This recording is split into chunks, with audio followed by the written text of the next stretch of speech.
entering the town of Twin Peaks. There was a fish in the percolator.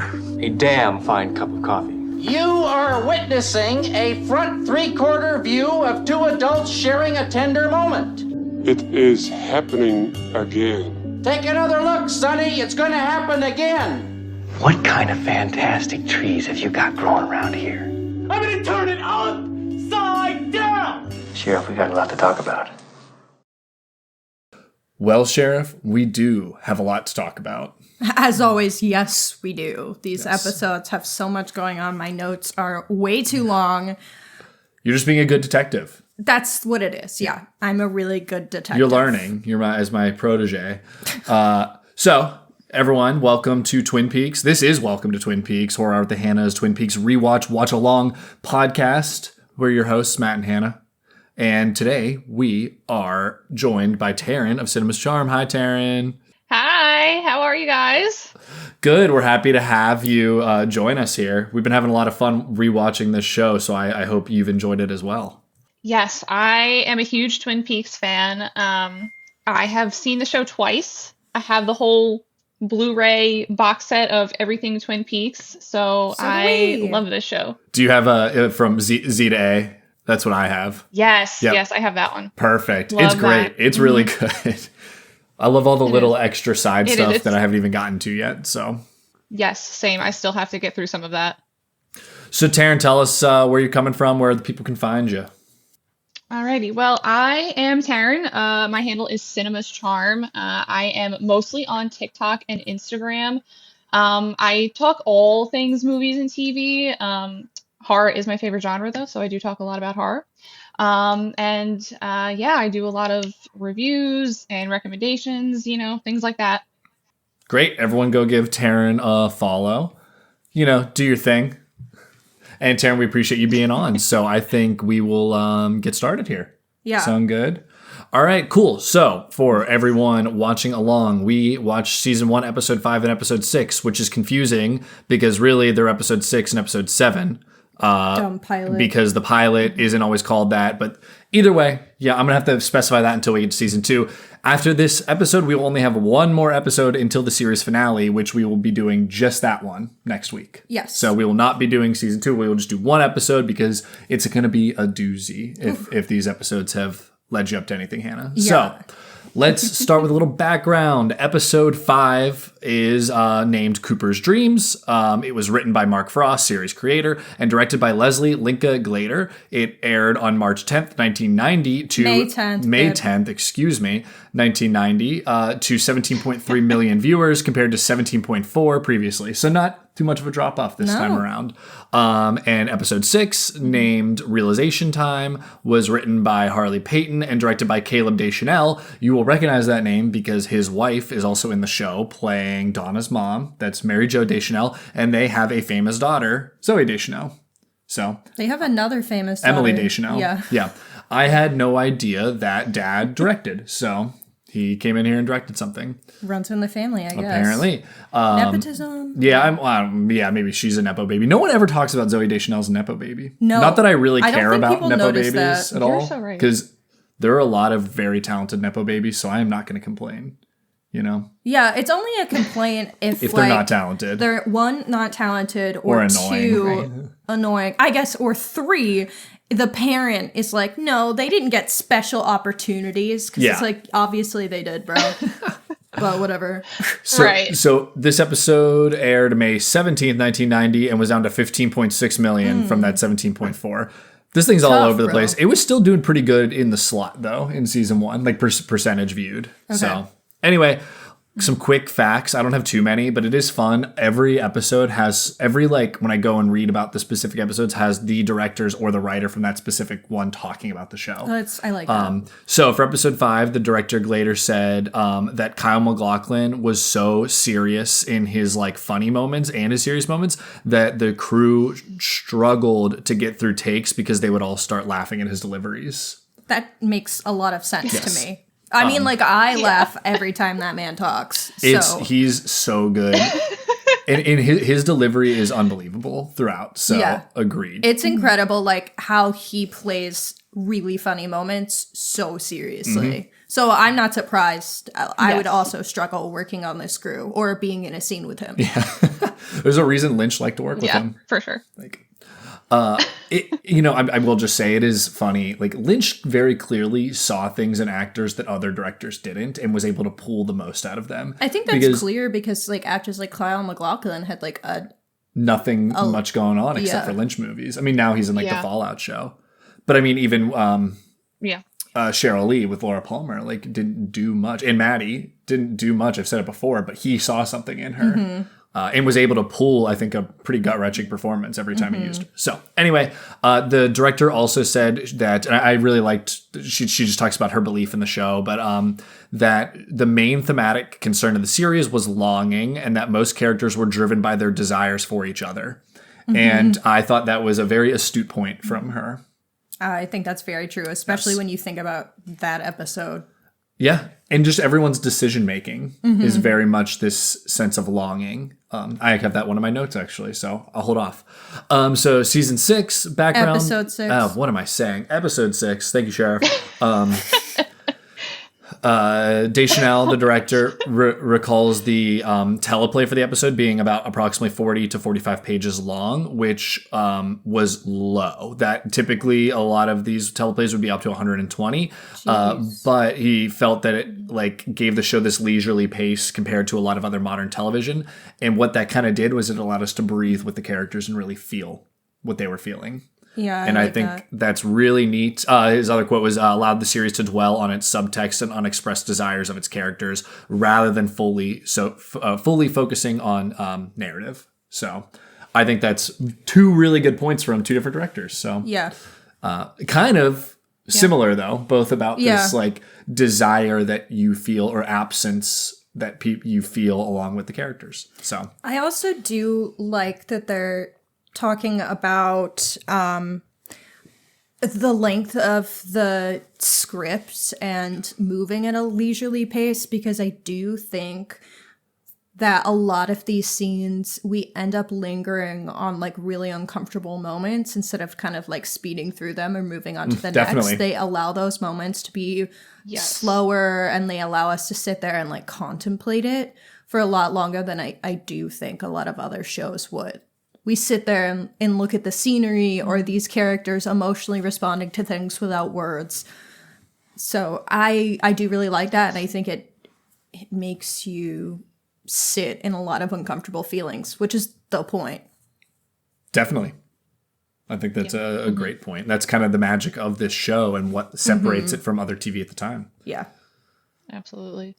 All right, well, let me get into our quick plot summaries. I don't think they're as insane as last week's, but they're still pretty detailed. There's just so much going. I told you, everyone gets a sentence. So let's do this. I'll be quick. So Episode 5, the police search Jacques' apartment and find Leo's bloodstained shirt and a magazine where Ronette and maybe Laura had been advertising sexual services. Finding pictures of a red curtain log cabin in the magazine, Cooper recalls his dream and postulates that the cabin is connected to the murder.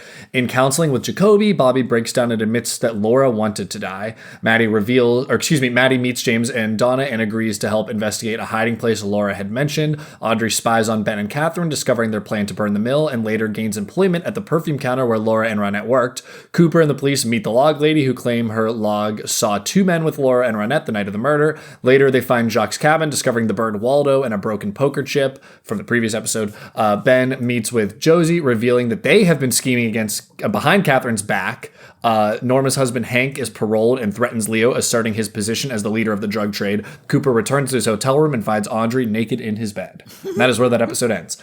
Episode 6 picks up right where we were. So Cooper denies her and comforts Audrey, convincing her that a relationship would be inappropriate. The bird Waldo, able to mimic human speech, says the words, "Laura, don't go there. Leo, no, and stop, you're hurting me," before being secretly assassinated by Leo. Rest in peace, Waldo. Audrey eavesdrops on her boss offering a coworker a hostess role at One-Eyed Jack's. Using this information, she gains an interview with Jack's Madame Blackie and is hired. Cooper and Ed go undercover at One-Eye Jack's, discovering Jacques is a dealer. Catherine discovers Josie has taken out a life insurance in her name, revealing Josie has arranged with Ben to burn down the mill with Catherine inside. Huge plot twist. Maddie, James, and Donna find tapes Laura recorded for Jacoby and speculate that Jacoby is the killer. They concoct a scheme. Maddie, who closely resembles Laura, will pretend to be her and lure Jacoby from his office, allowing James and Donna to search it for evidence. Out of revenge for his affair with Laura, Bobby plants cocaine on James' motorcycle, and while James and Donna break into Jacoby's office, an unseen figure watches Maddie. And that is where it cuts to black. And these episodes end. So, let's just get into some general thoughts off the bat. Taryn, I want to give you the floor. Alrighty.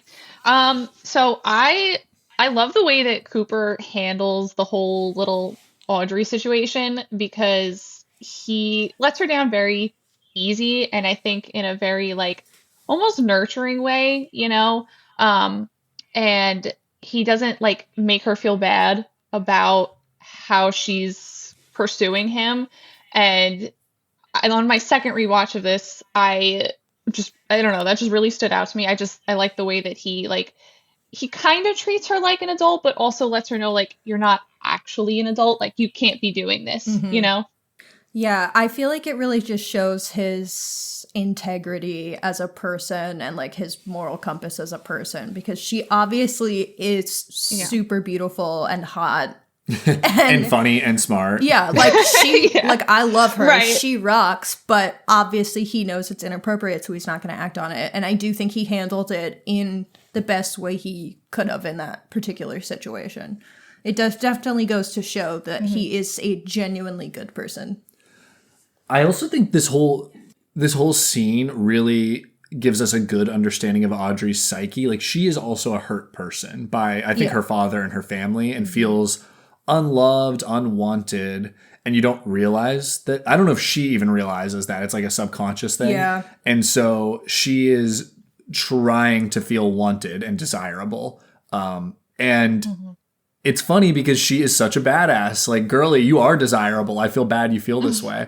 Like, everything she does is so incredible and smart in these. She's so compelling in this this first season. So, and also I really love her weaponizing what was probably previously a flaw. She's very clearly a girl that got whatever she wanted and learned how to weaponize herself to get whatever she wanted from her parents. Although clearly it never got her the attention she wanted. Yeah. But now she's using that, what she has learned, all that acting over the years, to like do good, sort of. We'll call it do good in her mind. Yeah. I like how you put that this is actually letting us see the vulnerable side of her that I don't think she is willing and able to express a lot of the time. Like, this is the first time we've seen her show genuine vulnerability, because normally she is seemingly so confident and knows what she's doing, knows how to work the room around her. So I do like that they're giving us a little more insight into how she thinks. I just had another thought about the like attention. I also forgot she has a brother with a disability. Yeah, so she's getting even less. A dad who's a piece of shit, a brother with a disability, and more money than they know what to do with. And like, it's just, to be honest, it's amazing she turned out with the moral compass that she did. Yeah. And so it's really, she's such a compelling character at this point. So I know, she's probably my favorite character at this point in the series. Whoa, well, we'll have to get when we get to vibe checks. But I think that's a great point, Taryn. I have a couple general thoughts. First of all, rest in peace, Waldo. Duh, like, of course. You will be missed. The first time I watched the series, I like screamed and texted my friend. It was like, bro, they assassinated the bird. And he was like, rest in peace, Waldo. You were a good bird. And I like lost it. And I think it is such a good microcosm of the whole show. Like, it's just a microdose of what the show is. It is funny and deadly serious and sad at the same time. It's this weird mix where it's like, damn, a bird got assassinated and I'm like feeling heartbroken for Waldo, who clearly seen some stuff. Yeah. Yeah, Waldo has seen some shit. Yeah. For sure. Hannah, any thoughts? Yeah, rest easy, Waldo. I have some points about Waldo later, particularly under my questions section. Also under general thoughts, because I don't have notes on them later, really. Donna and James Bruh, We do not care. that's me. I am Mike Tomlin. We do not care meme. Like, so me. We do not care. I don't care about the Hannah's romance. using her phone instead of a soundboard. I like it. I don't have a soundboard, bro, so I'm doing what I can. Yeah. I just, like, I don't feel compelled by their romantic arc, and everyone else's, I feel... Maybe I don't think they're a good couple, but I find the dynamic at least interesting. And whenever these two are on screen and they're not directly investigating what's going on with Laura, I'm like, get the fuck out of here, bro. Nah. I understand the complaint. I think you need to keep watching the show. Yeah, I think Is what I will that's say. definitely true. I Because- know there's like going to be a reason for all of the dynamics that we have in some way, shape, or form. Yeah. So I just have to get there. But right now, they're the least interesting storyline. Yeah, to me. and I've said it before. I was like, guys, it's not about you. Because Exactly. but you have to also understand. They're in high school. And you know what? This kind of leads to one of my notes where I said that I felt that episode 6 really emotionally moved me throughout. Mm-hmm. And I said, even the silliness of like the dumb high school decisions, I can justify because every character has this like deep hurt and like deep sense of longing that like I have sat with and I feel it. So even if I think they're dumb, I can completely understand. And I started thinking, I said this to you last night, and I was like kind of getting choked up. I was like, we forget that James was with Laura the night she died. Yeah. She jumped off his motorcycle and ran to the woods, and he couldn't find her. And he was like broken and hurt, and he feels guilt. And I think that's like even more reason why they're being silly and trying to solve this is because like he feels almost directly responsible. And like, how could he not? And like, that is so sad and like heartbreaking to me. And I really like that kind of dawned on me last night when they're doing this whole Jacoby scheme. Yeah, it is very tragic. I feel the same, obviously, when I see Bobby. And I've made it clear, like, at first I was like, Bobby, fuck off. And now I'm kind of like, all right, Bobby, I kind of like you now because you can see how the hurt that he's experienced and the trauma that he's experienced have contributed to how he's behaving now. And I just find him interesting. That's the He's magic. an interesting dude, that Bobby. A few other points that I had is where the fuck are Bob and One-Armed Mike? Because they were such a focus and they weren't here in these 2 episodes. And I'm so confused and intrigued by them. You got to remember that's how they got to the bird lead. I know. That's it for now. Yeah. Okay. Come And back. And Cooper's dream led him to the know. curtains. So Yeah, I know, bro. Oh, you're just wondering where they are. And yet, where are you? You can't overdo it. Gentlemen. All right. So my last general thought is that I do think there's a lot of really interesting camera movement in these episodes, especially in episode 5. I like the way the camera moves and focuses. It was snappy. Yeah. But specifically a moment I wrote down, I might have just said that it was cooler in episode 5, but the moment I wrote down was episode 6. There was a particular zoom in on Leland entering a scene, and the sound design, the way that worked with the camera movement, it played this like really uncomfortable sound it just like added to the fact that he's already been unsettling. Whenever he's on screen, he's doing something uncomfortable or unsettling. And so when it zoomed in on his like sad face with this sound design, I was like, yeah, they want me to feel like shit when this man shows up. And that was when he showed up to the party he totally shouldn't have been at. Correct. Yeah. Yeah. Taryn, any other general thoughts on these two, or do you want to we can get into our little sections? No, let's go on. All right, perfect. Let's keep going. Let's do it. All right. So we have to get to Special Agent Cooper on the case. So our first time viewer needs to list a couple moments that you think are going to matter later. Okay. Which you probably have how many at this point? Yeah, obviously, I think there's a ton. And so some of them I always just kind of leave for the questions we're carrying forward. So for now, the 3 moments that I'm listing as moments that will matter later is forensics confirmed that Laura, Renette, and Leo were at Jacques' place. And along with the letters and the sexual services. So I think obviously that is going to play a role in what's coming next and kind of figuring out those pieces. Also, the log lady said she saw 2 girls with 2 men. Yeah, I didn't even, I wrote down her quote because she said 2 men and 2 girls were by the woods over the ridge. Later, footsteps of one man passing by and screaming, and then one voice, a girl. So, yeah, like, what does that mean? I don't know. But that's all connected, so I'm interested to see what comes of that. Also, the missing tape from Laura's, the tape for Jacoby and what's on it. Obviously, that's going to play a part. That's kind of where we're ending with the kids investigating that. And then finally, when Bobby was talking about Laura to Jacoby, he said a lot of very interesting things about, I guess, like her character and how she was behaving towards the end. She said people tried to be good, but they were really sick and rotten. And then how, like, every time she tried to be good or do something good for the world, she felt like something worse would happen.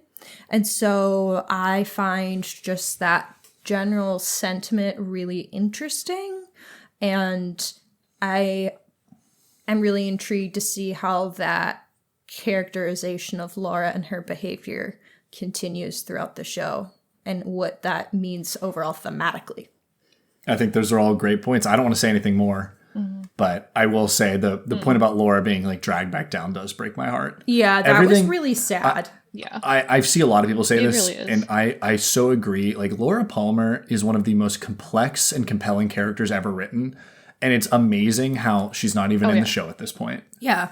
Like, and everything I'm learning about her outside is still just so compelling and interesting and devastating. So, yeah, I love it. Yes.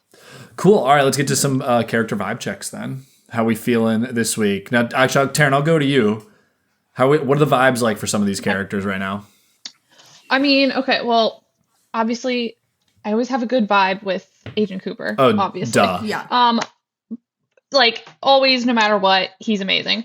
I would say, like, Audrey at this point in the show, her vibe is going up for me, like, you know, because she is trying to, like, actually help out. So I would say like an 8 for her. I think that's valid, but I did put her at 10 out of 10. She is that bitch. But I think an 8 is valid. She's amazing. Yeah, I love her. She really is. She is a baddie. Like, there's no question about it. And I think I'm trying to think back to when I first watched the show, and I think for Jacoby, I was a little iffy with him. I think if it was me watching it the first time, like how I felt then, I would probably put him at like a 4 or a 5 maybe. Oh, I have him at like negative 10,000. Do you have that on yours? No, I didn't actually write a score for him because he will come up under Suspect of the Week. There you go. So I didn't give him a score, but I fucking hate that dude. He's so uncomfortable and gross. Hanna gagged multiple times when they were playing Laura's recording. Like, to Jacoby, multiple. And I was like, stop. But like, yes. It's so bad. It's really sad. Yeah. Yeah, it is. Yeah. The whole thing is just, it's a lot. Yeah, and then you kind of get into the whole idea that everyone knew she was in trouble, right? Bobby says it. And like, Jacoby is a mandated reporter. Yes. Like, had he known anything, which it's like, seems that he might have known something. Right. Like, he did nothing. And like, that makes him even more disgusting. Yes. Nothing. He cared about her, but like, he only cared about her from I'm saying a sexual standpoint, it feels That's like. what it feels like right now, yeah. Mm-hmm. It's just, he's icky. So yes, agreed. Yes. Yeah. Any other ones? Not at the moment. Okay.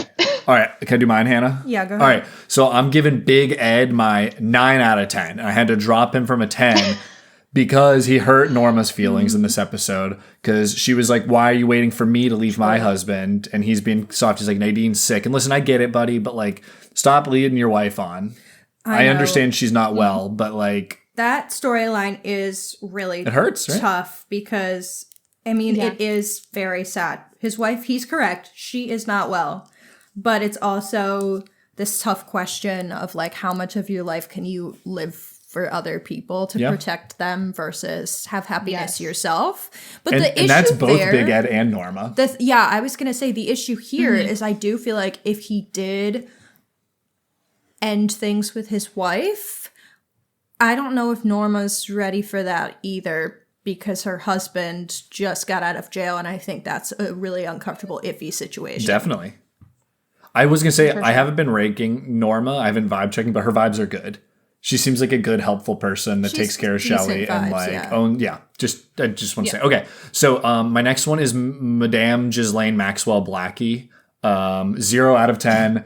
Terrible person. You're disgusting. This whole fucking child trafficking thing going on is so gross. Insane. I mean, it's part of the show. And actually, I guess maybe she's not the Ghislaine. It's the department store manager. But like, holy hell, so like gross. This whole Epstein Island of like One-Eyed Jacks is just insane. And like on first watching, you're like, oh, this is like silly, like, oh, okay, the casino, the brothel, and then like you really are sitting with it and it's like, oh my god, like they are bringing high school girls to the perfume counter. That guy is then convincing them that they're really talented and need to go work. They're bringing them to the club, and then Blackie is turning them into prostitutes. It's really horrifying. So Blackie 0 out of 10, and then I have Josie at a 5 out of 10 because what the fuck, girl?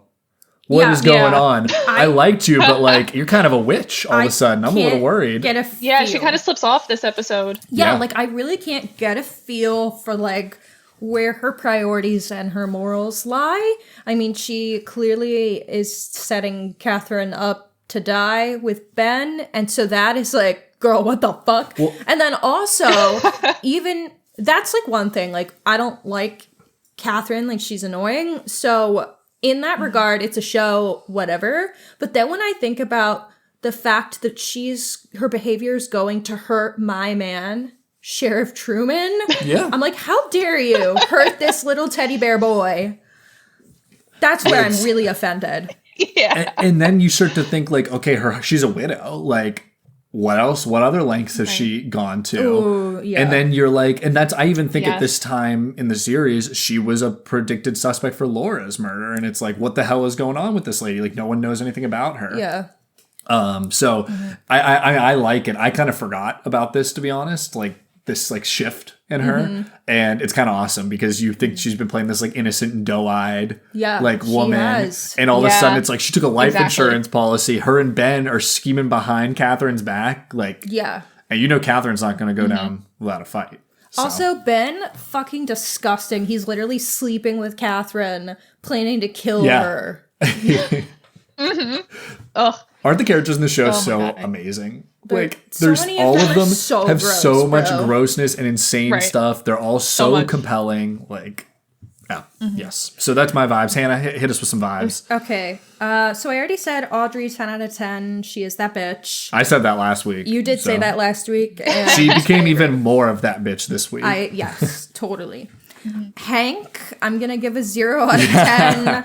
Hold up. Last episode, you're like, what's wrong with Hank? He seems fine. And then I was like, I just kept my mouth shut. Well, I didn't say he seemed fine. I just said we didn't have much on him yet. Like, there wasn't enough to make an opinion about him yet. Now I have enough to make an opinion, and that is boo Hank. Yeah. He's an asshole. He did beat the shit out of Leo. Yes. Which I loved. Yeah, we do love that. And then immediately Leo comes back in and Shelley shoots him. Yeah. Deserved. Deserved. Both deserved. Fuck that guy. My next vibe that I have is Log Lady 7 out of 10, but Log 10 out of 10. Log 10 out of 10. Yeah. True. Yeah. She just like, I believe she has the right intentions, obviously. Like she's actually cooperating with the investigation. She's trying to give them information. But she's kind of serving CUNT while she's doing it. Oh, okay. All right. Like, babe. Yeah. What? This is another one where I'm excited for you to see the progression of Log Lady. Yeah. Because this I woman know is not well. Well, obviously, Yeah. bro. I think that's pretty clear. But also she is the most enlightened at the same time. So it's So it's very interesting, and I am intrigued by her. But yeah, right now 7 out of 10. Log though 10 out of 10. Thanks for helping, buddy.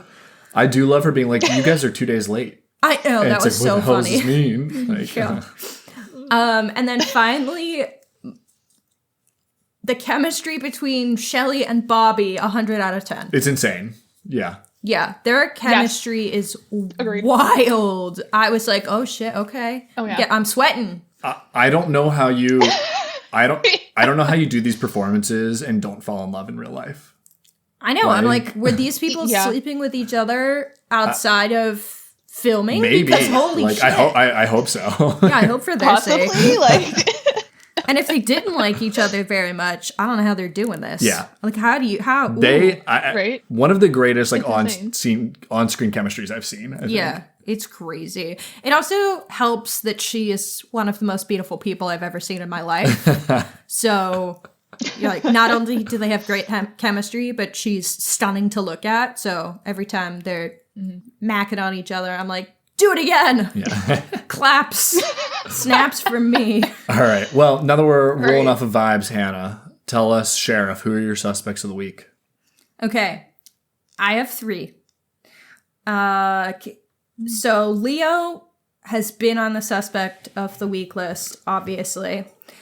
I think it's too easy for it to be Leo, but the evidence keeps mounting, including the bird saying, "Stop it, Leo," and then him killing the bird.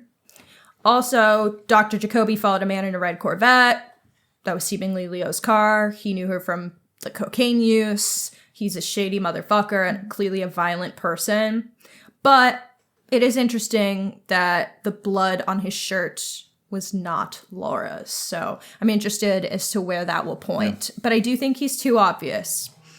That's what I kind of worry everyone who has clues towards them. I'm like, too obvious, bro. But my next person I have listed is Dr. Jacoby because I hate that man. He's disgusting. The tapes, the locket, the general grossness, the not helping the police at all when he definitely knows intimate things about her that would definitely help the investigation. All of it. Just, that guy is heebie-jeebies. Heebie-jeebies from Dr. Jacoby. And finally, Jacques, her DNA's in his home. She was pecked by his bird. The one-eyed Jack's poker chips are found in his home and in her stomach. That's crazy. Obviously, there's other involvement that she has seemingly with Ben Horn's, the perfume counter, and we don't know if she worked at One-Eyed Jack, so I know that could be explained otherwise. But the fact that they were found in his cabin isn't a good look, and we just don't have much on him. Like, he just kind of feels like a shady enigma right now. Yeah. So that is suspect, but almost feels too obvious as well. So we'll see. And I will say, like, we're not getting answers next episode. But No, I know. Episode 6 has done a really good job culminating all of this information and leading us into what feels like will be a bombastic season finale. Yeah, I agree. Like, it's really a lot has happened, and I think it's cool. All the, like, Audrey's at One-Eyed Jack's, Coop and Ed are at One-Eyed Jack's. Yeah. We also now have Ben and Jerry are on their way to One-Eyed Jack's. I'm so scared. Like, everyone's heading to the same direction for whatever this is about to Yeah. be. So it's exciting. Yes. I also do want to comment. I have had Ben Horn listed on my suspects list, mostly because I hate that guy. I don't think As you should. that he is Right. suspicious for murdering Laura in these sets of episodes. He's just suspicious for being every other crime. every other crime and being a piece Right. of shit. So, Yeah. Definitely. still got my eyes on you, Ben. Agreed. Hate that man. All right, so now we are on Who Do You Trust With Your Coffee? So Taryn, let's hear it. Who we trusting this week with that nice piping hot cup of black coffee? I mean, Can I say the log? I mean, like, this is Twin Peaks. Anything goes. Right? Bro, I said the log. That was my answer. Oh my God, really? Yeah. I wrote Cooper, duh, and the log. Right. No, literally my exact thoughts. Like, obviously Cooper, we're all going to trust Cooper with absolutely anything, but like, I kind of trust the log too. Like, you know, he's chill. He's cool. Like, I love that you guys both said it. We'll take it. That's so funny. This, something I had in general notes I didn't bring up that I think this kind of plays into with the log is these last 2 episodes have really turned Twin Peaks, the town itself, into a character a little bit more. And I think the log is a example of that. And there is something amiss. Like, Twin Peaks as a town is not a correct place, is what I'm saying. It feels like it's on the border of being in the otherworldly. And I think we're really, obviously we know eventually it is, but like we're really starting to feel that, I would say, in this episode. And I think you both trusting the log is a great example of it. So... for me, you know, I'm trusting my coffee with Big Ed this week. That because tracks for you. His lies to Blackie were incredible. He'd be like, I own a gas station. I'm in oral surgery. And then, like, the pickup lines he uses. That was crazy. When she was like, oh, I've got a car with needing a root canal. And he says, well, something about, I hope something to your gums because I want to get under your hood or something. It was so crazy. And I was like, let's go. Ed, all right, who knew? Like, this dude is out here being part of the secret society, Bookhouse Boys. He just wants to help the town. He just seems like a good guy. He's taking care of his nephew who has an alcoholic mother and absentee father. Like, I don't know. Other than hurting Norma's feelings, Ed, you can have my coffee. Yeah, he seems like a good dude. Really, overall. he really does. Yeah. Through this whole time, he has just seemed like a stand-up, good community man. That's how I feel. I quite like Big Ed. Especially with all of the disgustingness that is going on. Yeah. And the... exactly. Like, the evilness of the town. And, I mean, even though he's, you know, one of the other homewreckers and cheating, he clearly, like, he is not someone that's responsible for Laura's death in my mind, the way that so much of the town is. Yeah. No, I completely agree. Yeah. I think there's only a few characters that don't have a flaw that makes me be like, nope, I don't like you that much. And Big Ed is one of the very few. It's like Big Ed, Truman, and Cooper, and the log. Not Andy. And Andy literally is bad at his job, but he seems like a sweet bean. Is he bad at his job? And Audrey is a bad bitch. And like everyone else, I'm like, you got something wrong with you, bro. A lot of them are... What about Lucy, though? Oh, I had Lucy as someone I would trust with my cup of coffee one of the previous episodes. So, no, Lucy is very interesting. The potential pregnancy something storyline with her on the phone with the doctor is interesting. Yeah. And not feeling well and like having to leave the day before. I'm like, okay, girl, who's the baby daddy? So I'm interested in what's going on there. But yeah, no, she's not a problem either. You're right. I think it's an interesting point you make about everyone else has these flaws. It is that longing, though. It's that, like, hurt. Not all of them. Some of them are awful people, but there is a level of, like, so many people just are feeling this. And that's another thing I think that's the magic of the show is it really shows a community grieving. And I think that's cool. Okay, so let's get to our next section, which is our cherry pie moments versus our Black Lodge moments. So for folks at home, our cherry pie moment is our coziest moment, and our Black Lodge moment is our most unsettling moments. I have 2 coziest moments. One is Truman picking up Cooper, or was it vice versa? Truman picks up, Cooper is lifted up by Truman. Yes. Yeah, you had it right. Yeah, that is I so also cozy. had that on my cozy I was moment. like, they're so cute. I think her so words precious. were, just kiss already, is what Hannah said. Oh, yeah, I did say that. I did say just kiss already, because their bromance is so cute, but I wouldn't be surprised if there are little romantic feelings there. I mean, boys. Ooh. Boys. So cute. My other moment was Cooper saying, every day, once a day, give yourself a present. It's like, you're so right, bestie. Could be a cat nap in your office. Treat yourself with kindness, at least once a day. I think we all owe that to ourselves. 2 piping hot cups of black coffee. Yeah, that was so cute. So that is definitely a cherry pie moment for me. What about you, Taryn? Honestly, the same exact moments, because I love anything with Truman and Cooper. I was always kind of obsessed with their little bromance, you know?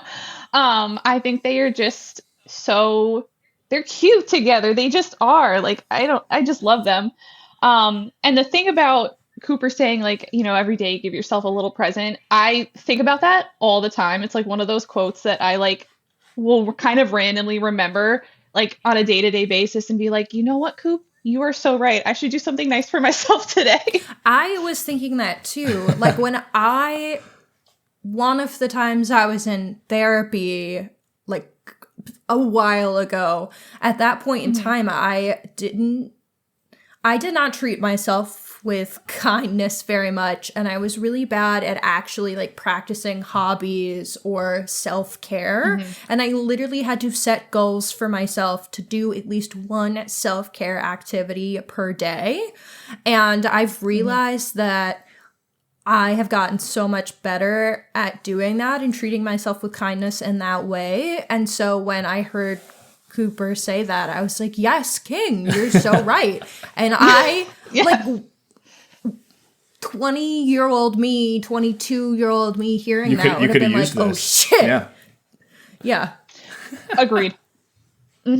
Right. Like, you know what? He's like the little voice you kind of need in your head sometimes to remind you to be like, you know what? It's okay to treat yourself nicely. It's okay to, like, get yourself a little something. Like, you can be kind to yourself. That's okay. Yeah. I wanted to comment on their bromance because I want to understand why it's so magic and good. And I think it's that they both seem like they are good people who have the best intentions in mind. They both feel like very real people with their own flaws, and they're both good at their jobs. And in a world where I'm not very trusting of cops or FBI agents, to see two of them that like give a shit about their community and are good at what they do, it's competency porn, as a friend of ours said the other night. Yes, I completely agree. I also think that it would just not hit the same way if it were two women, right? Because we are very used to women being like nurturing, nurturing, having vulnerability. And so for two men to be vulnerable with each other is so special in media. Especially they don't know each other. And that's why there's this like brother in arms type of like they immediately like feel that towards each other. I don't know that they have the same mission of like protecting people. Yes. And I will say, like, that's part of why I really liked Sing Sing, for example, or Train Dreams, because it really is about male emotions and male vulnerability. And I think showing that in media,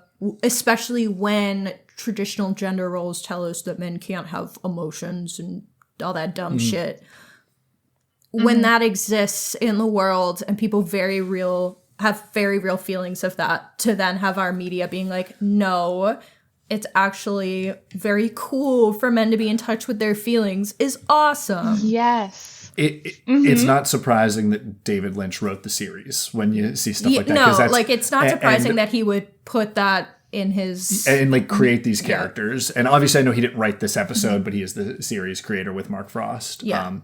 And I think it's ahead of its time. It's ahead of its time in so many ways, but that's another example of like positive male role models.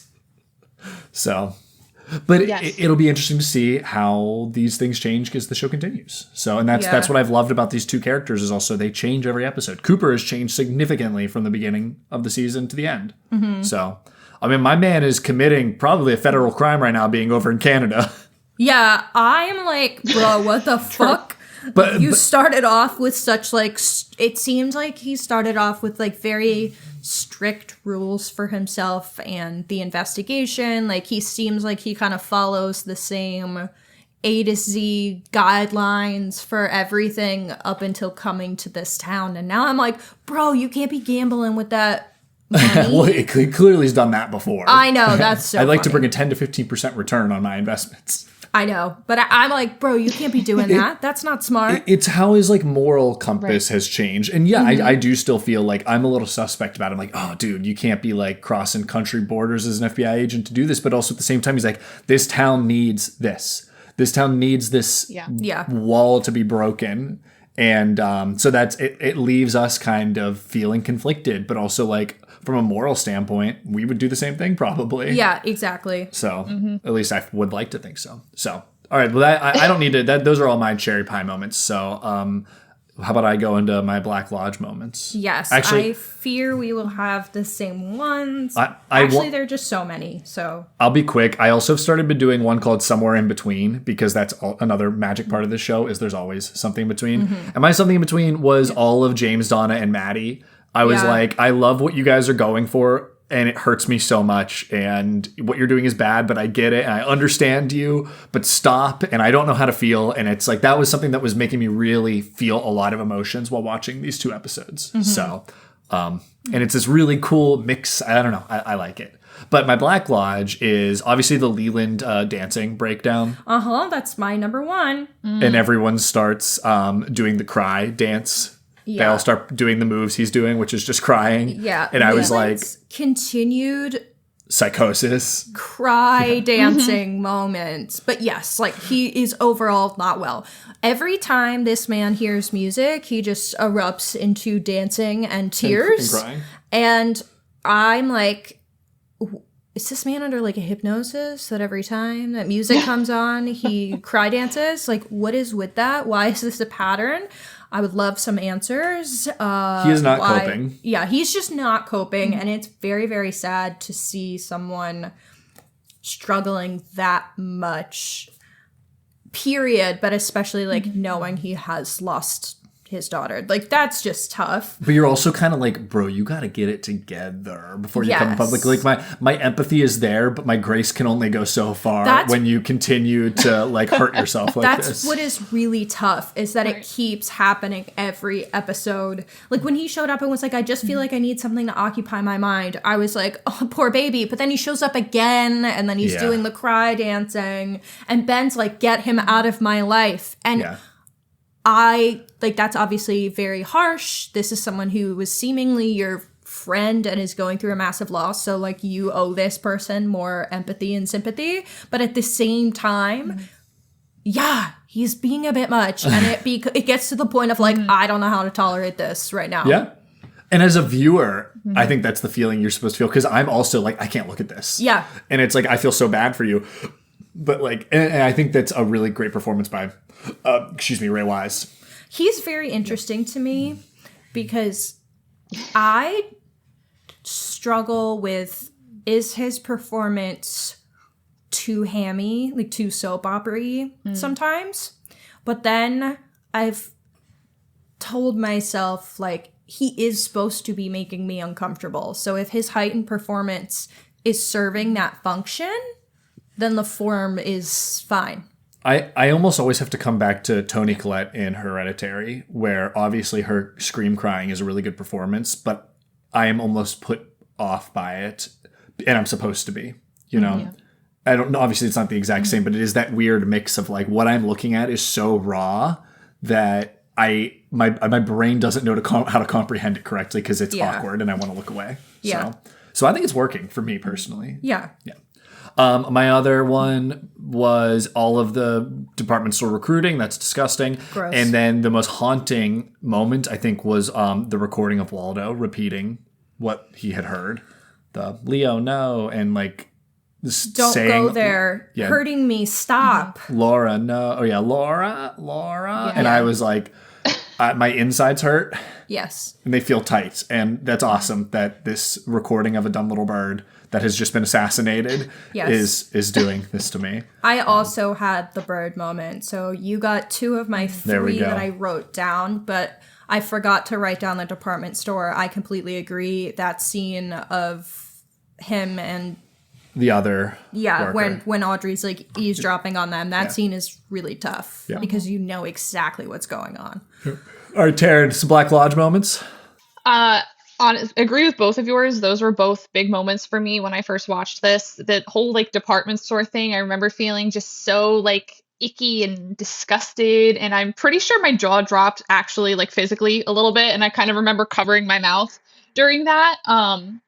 But also just like everything at like the cabin, like finding like the poker chip and everything. Like I remember feeling like just like like oh my God, like it was just I don't know. It's not, I don't even think it's the most unsettling in the whole episode, but I remember having kind of like a visceral reaction to that for some reason, where I was just like, okay, like this is like things are moving, and I don't like it.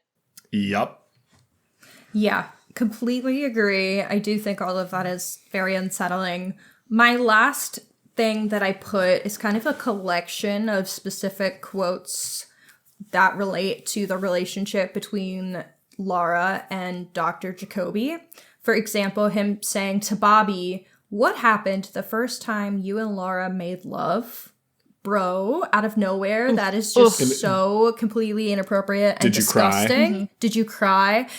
That is just so disturbing coming from a professional, because one, obviously he knows this from something Laura said. Yep. And so that's completely inappropriate. Like, I know she's deceased, but confidentiality should still matter. And he's saying that to be manipulative towards Bobby, which is so gross from a mental health professional, obviously. Also, just him talking about Laura's sex life is really upsetting. Yeah. So that moment, and then Laura's tape to Jacoby talking about her secrets, and she says, "The naked ones. I know you like those, Doc." And that was one of my like gag moments. So all of those like Dr. Jacoby and sexual conversations with Laura give me the ick so bad. Like, I mean, it's more as than they the should. ick. Like, that's like an ick is sometimes like this small thing that someone does. That is just so vile. It is. I can't even begin to process it. So that's definitely a Black Lodge moment from me, dog. Does it confuse you how people were upset with like Fire Walk with Me when they thought like, what happened to my cheery fun show? And I was like, were you guys just like not paying attention? Like, yeah, the show is cheery and fun. Right. And the subject matter is also horrific. Like, that's the whole point. Right. So I've never understood It's gut-wrenching. It's gut-wrenching. Yeah. And the point is he is giving it to you in a palatable way to then punch you in the gut. Like, and I feel like people maybe at the time missed that, which is why Fire Walk with Me got made and all that. But we'll get to that when we cover Fire Walk with Me. Yeah, I'm excited to cover that. I know it's a bit away. I do... Can't wait for you to see that. Yeah. I saw part of it while Matt was watching it. So She knows a little there's bit. There's a few things I know. And I was also like playing on my computer during it, and I was probably like editing travel photos or something, but we had a neighbor that was supposed to come up to our apartment to grab something, and Matt had that movie on so loud, and it's so much screaming that she knocked on our door, and I didn't hear it. Over the and screams. so she texted me and she said, "The screams be screaming." And I was like, "Oh, I'm so sorry, bro." It's like, I told him to turn this down, but he don't, so my bad. I was locked in. He's not listening. Well, now when we get to it, maybe you'll understand why we had it up so loud. No, I don't need TV up as loud as you, but that's okay. Okay. Yeah. So is it time for notes for Diane? Yes. What do we got? Okay, so the questions I am carrying forward. The list is very long, as per usual. That's all right. Just rattle them. Okay. Why is the log lady so worried about owls? Why is Dr. Jacoby allowed to dress himself? He looks like a moron constantly. Was Laura being essayed by Jacoby?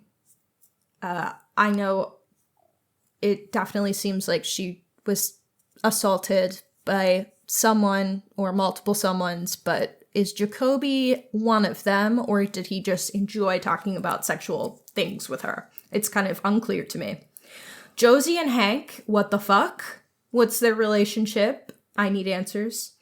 What specific services did Laura and Ronette provide? And why are the letters going to Jacques? Obviously, we discussed earlier, forensics confirmed that Laura, Renette, and Leo were at Jacques' house. What were they doing there? Specifically, was it just because Laura and Renette were providing some sort of sexual services, and also because Leo and Jacques have some sort of quote-unquote business relationship, or were they all there together? Whose blood was on the shirt? If it was Jacques, as they hint at, why? Who was a part of the exchange that the bird is quoting? Obviously, it seems like Laura and Leo, but that could be multiple different exchanges. Who's to say? And what's the context of the exchange? Why did Leo feel like he needed to kill the bird? Obviously, the bird saying Leo, no, but it's like what specifically happened that you are worried about getting out? And then who was watching Bobby watch James, Donna, and Maddie? I think, once again, all good questions. One of the ones I do want you to carry forward is the owls. Okay. Yeah. I just have I think that's a weird one that you're not going to know, because I think a lot of these will get answered probably in the next episode. But that one I want you to hold on to. I don't know if there's any other ones, because I think these are all good questions that already have like implied answers. Yeah. That you're going to get. Let me look. The Jacoby dressing himself is hysterical. That's so funny. I'm so enraged by this man in every way, shape, or form. Taryn, any of those questions do you think is something I should be carrying forward and discussing in the next episode? Yeah, I'm going to agree with Matt. I think the owls, that was the first thing that I was like, yep, you gotta remember that one. And I do think everything else that you have questions on are very valid. And I do think that they will be answered within the next couple episodes for the most part. So I think the owls one is probably the one that's going to linger the longest. Okay. Yeah. So I'd carry that one. So the lingering questions that we've talked about from previous episodes include, why did Laura start using cocaine again? What triggered it? We don't have a specific... We know a little. We did learn from Jacoby that Bobby actually only started selling coke because Laura asked him to. Yeah. Because she wanted it. Right. Yes. And according to him, Laura wanted to die. Yes. And we don't know exactly all of that, but we have a little more information. We have a little on that. more context. And another Black Lodge moment, heartbreaking scene, and another just amazing Bobby moment. Like Dana Ashbrook is phenomenal in this show. So yeah, just that one. I said this last episode hurt me a lot throughout in a good way. What's your next one? My next was connection between the new girl and Ronette at One-Eyed Jack's. Well, I think you got your answer to that. Yeah. Is that they're being recruited from the perfume counter. Yes. Which is why I was like, yeah, hold on to that one. Yep. So we have our answer to that. We can remove that from the list. I keep quoting and being disgusted by Ben saying, we can try out the new girl freshly scented from the perfume counter. Yeah. And I was like, I'm going to vomit in my mouth. Yes, Yep. it's incredibly disgusting. And it also... What great writing, though. It also makes sense why that guy did not want to hire Audrey for the perfume counter. Yeah. They're like, oh, we don't want to... We're don't not interested in hiring recruiting. You for One-Eyed Jack, so no. Yeah. Yeah, that's so icky. Next question, what is the specific letter under Laura's nail? What's the significance of that? Keep holding on. Yep. Why was Laura picked by the bird? And how long have Laura and her mother had, quote-unquote, dreams? I still like all these questions. I think definitely these are all good. Adding the owls in there's too. A lot of these are more of the psychological, that's not the word I'm looking for, dream type questions, which are the fun ones to hold on to, because I do think the procedural questions get answered as we move. Yeah. These are and some of these... we're gonna get to questions at some point that you are never gonna get a concrete answer to, and that's really fun. No, I mean Lynch has said it how many times exactly. that it's like the answer is what you make of it. Yeah, so I'm excited. Yeah, that's true. Cool. All right, well, let's rate these episodes. Got any? Taryn, you want to go first? Do you know our rating scale? Yes.